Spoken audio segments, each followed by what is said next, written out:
Bureau of Corrections Director Gaudencio Pangilinan, pinagpapaliwanag na ni Justice Secretary Laila de Lima kaugnay sa mga alegasyon ng katiwalian laban sa kanya. Nagpasailalim naman sa Witness Protection Program ang whistleblower na si Kabungsuan Makilala dahil umano sa banta sa kanyang buhay. Narito ang report ni Julio Segovia.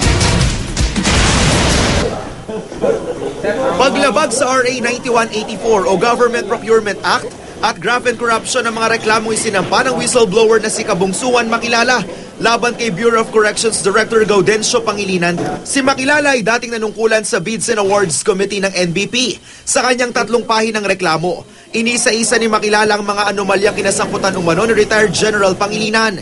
Di raw aprobado ni Justice Secretary Laila de Lima ang pagkontrata sa isang catering service na nagkakahalaga ng 16 million pesos. Di rin daw alam ng kalihiming paglipat ng mga preso mula sa National Bilibid Prison papunta sa Camp Kapinpin sa Tanay Rizal.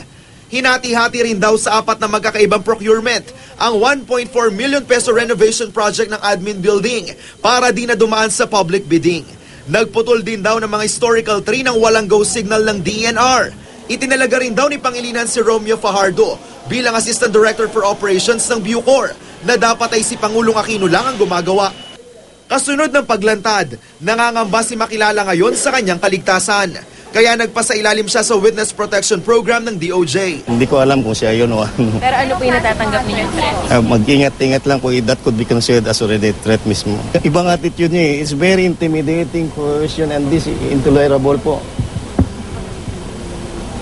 Whenever na I'm asked question, mayroon pa siyang sinabi na tadyakan niya ako. Pinagpapaliwanag na ni De Lima si Pangilinan. Meron din kasing sinasabi si Director Pangilinan that the whistleblower has allegedly an axe to grind. All of this, i-weigh namin yan, i-assess namin yan for our next course of action. And I required him to put down in writing yung mga sagot niya.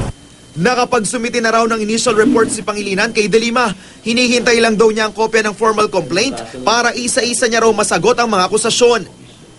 I have the right to defend myself. Kung ayaw nila ng pagbabago, mapapasubo rin tayo dyan. Hindi natin naatrasan yung kanilang hamon. Ayaw na rin daw patulan ni Pangilinan ng aligasyong pinagbantaan niya ang buhay ni Makilala.